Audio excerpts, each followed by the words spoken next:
اعوذ باللہ من الشیطان الرجیم بسم اللہ الرحمن الرحیم۔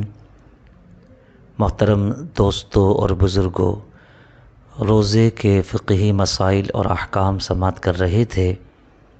وہ کون سی چیزیں ہیں جن سے روزہ ٹوٹ جاتا ہے اور وہ کون سی چیزیں ہیں جن سے روزہ نہیں ٹوٹتا، اس حوالے سے گفتگو چل رہی تھی۔ آج انسولین اور آکسیجن کے حوالے سے ہم گفتگو کریں گے۔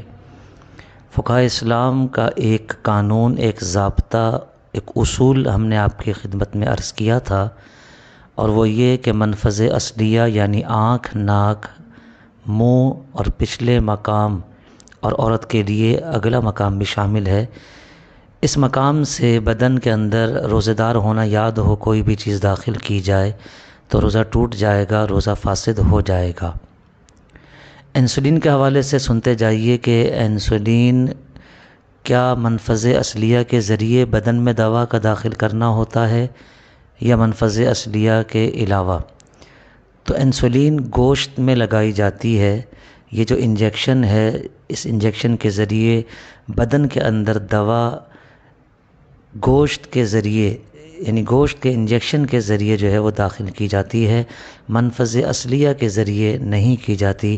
لہٰذا انسولین لگانے سے روزہ فاسد نہیں ہوگا، روزہ ٹوٹے گا نہیں۔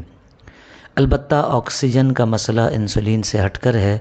آکسیجن کے اندر ایک مصنوعی چیز منفذ اصلیہ یعنی منہ کے ذریعے جسم کے اندر اور ناک کے ذریعے جسم کے اندر ہوا کا داخل کرنا پایا جاتا ہے، اور چونکہ فقہاء کا اصول ہی یہی ہے کہ منفذ اصلیہ کے ذریعے بدن میں جب کوئی چیز داخل کی جائے اور روزہ دار ہونا بھی یاد ہو تو یہ چیز روزے کو فاسد کر دیتی ہے۔